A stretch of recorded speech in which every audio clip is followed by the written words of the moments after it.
Hey everyone. So today we'll be looking into Adobe Aero, and I will be walking you through how to make a simple augmented reality AR poster. So what we're going to try to do today is use an image anchor, and then someone would say, find this image anchor in the physical world, and then they'd open up Adobe Aero with the appropriate link, and then they would use it, find the image anchor, and then a bunch of animations would pop up on screen, sort of on top of the poster, creating an interesting augmented reality experience. This project will probably not be that impressive, but it'll just give you a walkthrough of Adobe Aero and how to go about building something like that. So I'll just show you what we're going to work on and kind of where we're going to end up. So yeah, here we have a black and white image of a secret poster of an image that I've made. And the idea that, again, you'd find this out in the real world, and then you'd scan it with your smart device, and then the augmented reality experience would pop up. So the idea is, say I'm choosing a really floral printing, and I make a black and white poster. And then when someone uses their smart device and scans it, they'll get an experience like this. And that'll just pop up on their screen. And then you can even add interactions to it. So if you click it, the secret code pops up. So yeah, that's what we're going to look at today. First off, I'll just go in here, and then you can kind of see what all the elements I've made. So here is sort of the black and white image that I placed inside, and this is my image anchor, and this is what I would print out and put on a wall for someone to access this Adobe Aero experience. And in the bottom, I haven't filled it in yet, but there would be sort of a QR code for them to download the project and therefore be able to open it up on their device.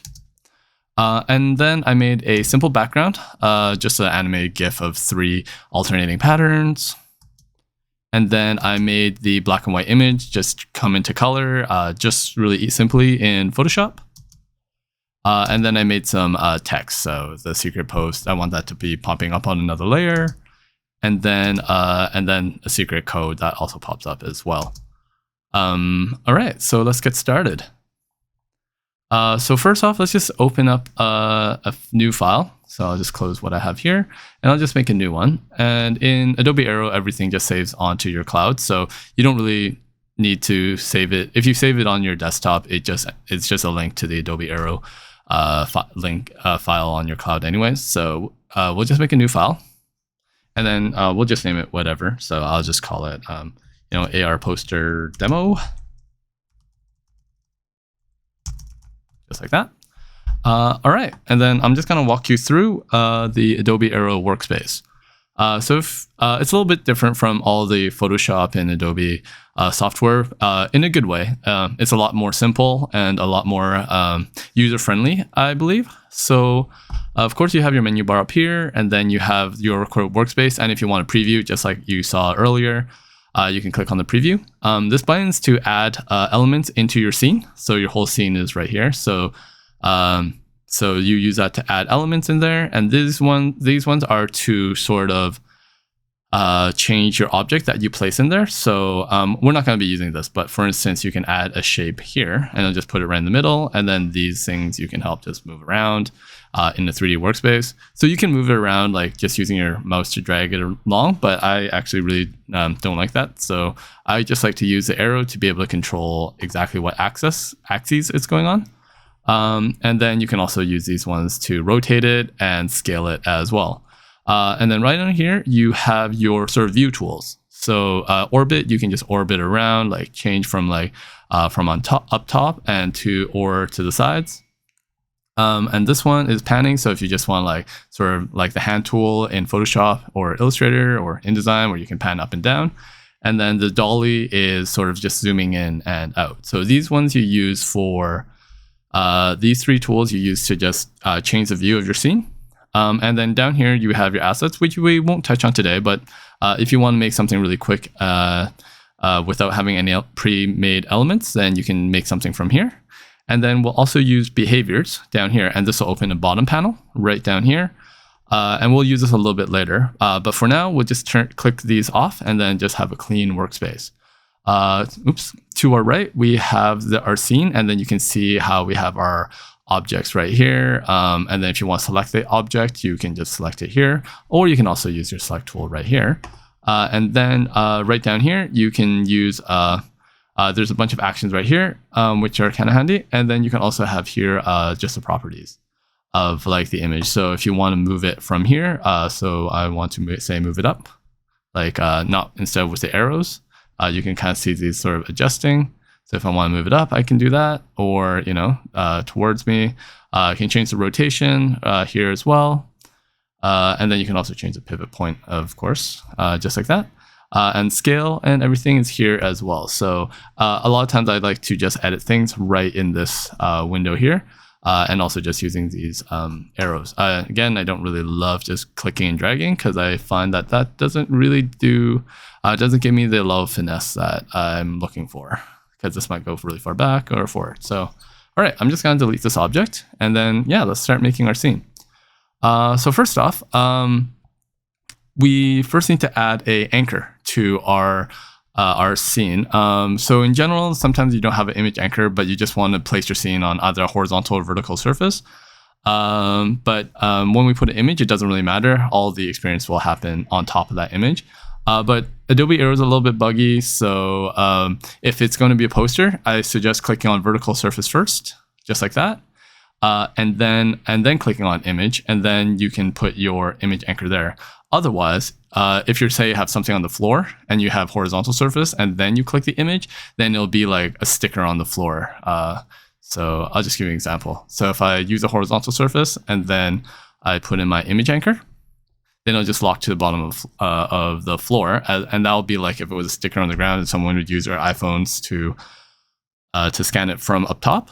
But it's going to be a poster, so I don't actually want to do that. So I'm just going to click on vertical surface. So you can see that's like on a wall right there. And then I'll click on the image and then I'll place my anchor. So I'm just going to use my anchor image right here, and I'll just put that on. So if the person finds this in the real life, if they find it in the sort of physical world, then they can open up the Adobe Aero link down here, and then it'll import the experience or provide a link to the experience. All right, so now that we've clicked on the image, it'll just kind of flatten itself right on there. And then we can just change the size. So also you can zoom in if you just use the scroll wheel. Having the size is pretty important, I found.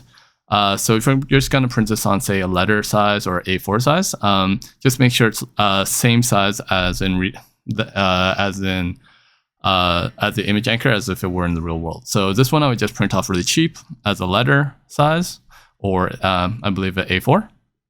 And then our experience will be matched on our sort of smart device, and the experience will make a little bit more sense to the computer. So yeah, just make sure it's on just the right size. I formatted this to be letter, so it's also the original size. But all right, so now that we placed our image anchor in there, now we can just start putting stuff on there.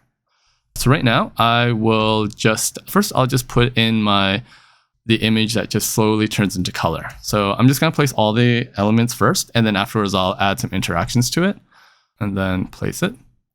All right, so there it is. And you can kind of see that it is sort of right on top of the image anchor and a little bit smaller too. So I want to just move that up a little bit. So what I'm going to do is I'm just gonna select this poster. I'm just gonna rename it figure, actually, right up here.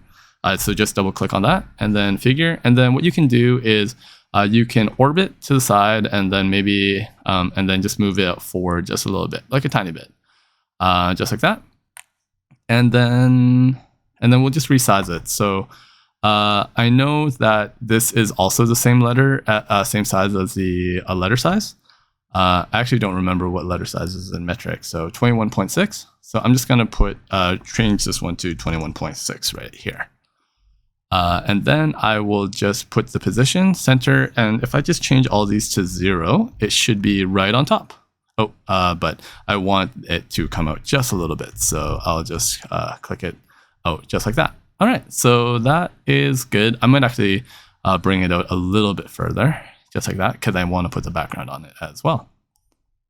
All right, so let's do the same thing and for the background. So I'm just gonna hit plus again, and I'm just gonna put my image background, which is again the sort of 3 frames like that. And I'll just open it and place it in there. And again, it is the same size as the image anchor, which is 21.6. So let me just choose my background, and I'll just rename this one to be background. And this is 21.6. And then I'm just going to have it center, and then just with the position, I'll just make sure it's all in the center right there. And also I'll just I'll just move it out a little bit further as well, just so it just pops up just like that above our image anchor. So it looks nice. All right, so that looks really good. Now I'm just going to put also in my text, which will be secret post. So I believe it is this one right here. Text, not the best name file, but we'll just change that in a bit. So secret post, you can kind of see there. I'll just name it the actual text. And then this one, it's a SVG, so it gets ported in at a different size, but that's all right. We'll just eyeball it. So we can just turn off these ones, and then so we can just better match it. So what we can do is we'll just click on secret post, and then I'll just move it up like that. And then maybe a little bit across, and just to match it up. It doesn't need to be perfect, so because it's kind of overlap everything anyways. And that looks all right. And then maybe I'll even move it out a little bit further. Just clicking on those tools to just pop it up. And then I'll just turn these ones back on so you can kind of take a look. Yeah. So again, working in sort of like a 3D workspace, I really don't like to click and drag things around. I just like to use these little tools right here to sort of like bring it left and right. So then I can just control the axes that it's on a lot easier, just like that. So there we go. And then, all right, so that's all in there. And then I can also put in the secret code, but I think I'll animate these ones first, and then I'll put in I'll make the interactions of the secret code text popping up later. All right, so let's add in some interactions now. So the interactions being mainly just, let's have the animations play when the person first scans in the image. So let's start with the background image. So we'll just click background from our scene panel right here. And then we'll click on this little running person, and then we'll just add a trigger. So first off, we'll just, again, click here and then add a trigger. And then we'll just have it trigger on start, just like that. And then we will add an action to it. So, so what happens when the scene starts? So we'll click on the action, and then we'll have it play images. So with Adobe Aero, it won't automatically play, but it will recognize the animated GIF as a series of images. So we use play images to play an animated GIF. So right there, you can kind of see it playing just like that. And I think the speed looks pretty good. And then we're just going to put it on infinite. You can play it again, but it won't actually do anything. You'll have to click on preview. So let's click on preview. And then now you can see that the background image is playing and just looping. So that looks really good. So we'll just keep that going. So now let's animate the figure, because the figure also, when it loads up, it's black and white, but I want the color to slowly show. So we'll just add another trigger, exactly the same thing. So we'll just hit start, and then we'll have the action as play images. And then you can hit play, and then you just kind of see it, the color showing up. So the speed looks pretty good, but maybe I'll even slow it down a little bit so it just comes in a little bit more gradually. So I just take down the speed right here. No trimming, nothing here. And I don't want it to loop. I just want it to happen one time. And then there we have it. That looks really good. And then if you want to see on preview, you can see that the color kind of shows up right there.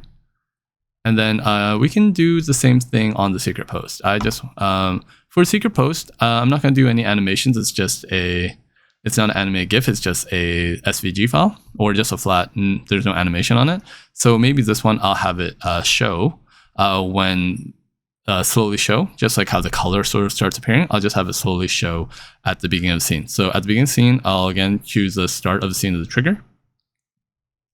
Then this time, I'm just going to use the show option right here. And then if I hit play right away, you'll see what happens. So if I click now, it'll just go like that. I personally I don't really like the scale. I like fading in, so just like that. And I wanted to take a little bit more time, so it's sort of related to the face figure. So I'm just gonna click on this one, and it was really say there, but I'll just hit play. So it's about 2 seconds, I would say. So let's have the secret post. We'll just click back here, click on the icon, then click on the action. And then I'm just going to say it's about, we'll just say, do a quick estimate, like 2 seconds, just like that. And it'll just kind of fade in, just like that. And they'll fade in with the face. And you can change the ease in, out. I think it's fine. I think linear is also, I kind of like linear for something like this. And then we don't want infinite, I just want it to show once. So again, if you want to take a look, you just hit preview, and you can kind of see that coming out. So I think we have all the elements here, but I feel like if we're just scan it in and the background just pops up, it's a little bit too sudden. So we just want to add a little bit of finesse to it. So with the background, I want to have the background also just slowly fade in before it starts repeating. So I'll hit the action and I'll put show. And then I'm just going to drag the show to be before it starts playing images. So you can kind of see it starts with show, then it'll be play images. You can have them actually happen at the same time too, but I think it's a little bit more elegant if you show it first and then it'll start playing. So I'll just hit show, and then I'm gonna have it. You can see here it just kind of goes in. I don't really love that, so I'll just have fade, and then you can kind of see it right here again, like that, fades in. But we want it a little bit longer, so maybe let's give it 1.7 seconds, just like that. Maybe even a little bit longer so we can see the face change color. So just like that. And then maybe I'll have it linear as well to match with the text. Yeah, just slowly, gradually come in, just like that. And then it'll show, and then it'll play images at the same, and afterwards. So we'll hit there. So it kind of shows up, and so you can kind of see the background kind of fades right in along with the color of the face, and then it starts playing. If you want them at the same time though, I believe you can kind of move them in here on the same one. So just click and drag, and then it'll start playing and fading in at the same time. So kind of like that. That depends what you like.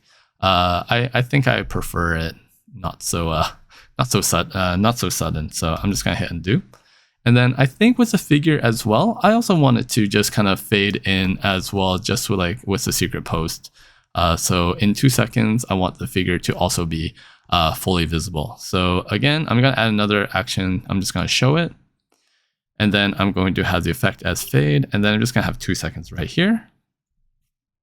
And then I'll just move this to the front. So it'll show in 2 seconds, and then it'll start coming to color. Yeah, so just a little bit like that. All right, yeah. So it's a little bit, I think my background could use a little bit more of a lag. So maybe I'll say 3 seconds right there. And then, all right, and then we can finesse with it all we want. All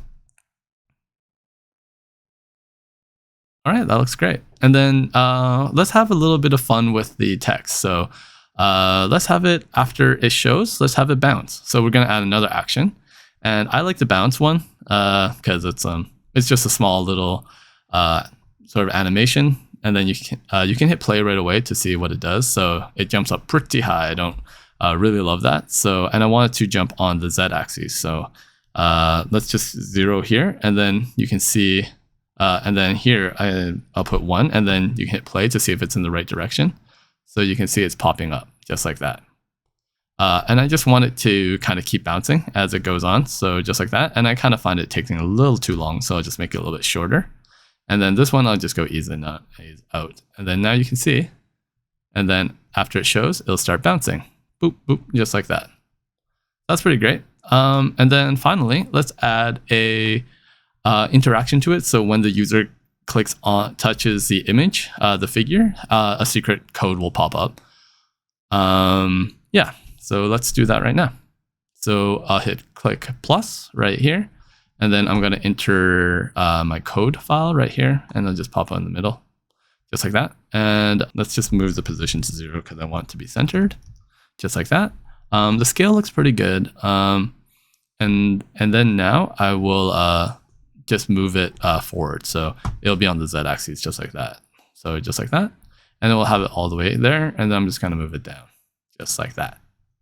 All right. So, and then what I want though is like, I want actually this one to be hidden until it gets until someone clicks on the figure. So this one's not gonna have any triggers on it itself, but it'll be activated by the figure. So I'm just going to turn this to be invisible for now. And then on the figure, I'll click here and then I'll put another trigger. And this time the trigger will be on tap. So if someone taps the screen, then it will show. So I'm gonna click show here. I'll rename this to be code right here, just like that. And then, all right, so then you can kind of see it right there. It'll just pop up. It's a little bit fast, so I might make it just like maybe 1 second. And then, yeah, maybe we can, this time we'll do scale. So it kind of pops in and then that will be okay. So then you can kind of see it's just like that. And afterwards, maybe I want it to bounce. So I will, from here, I want to add another action. So bounce. Again, this is activated on the figure, not on the actual code icon.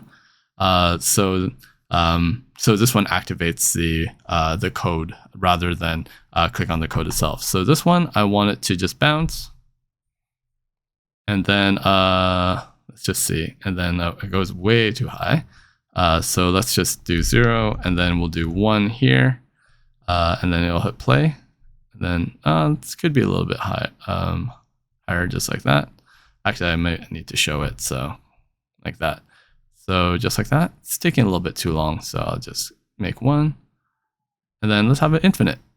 So like that. All right, and I think that's pretty much everything that we need to do. So let me just turn this off right here, and I'll turn this off because if I preview it and the code stays there, it doesn't really quite work. So I'm just going to turn off the code right here, and it'll reveal itself when I hit the figure in the preview.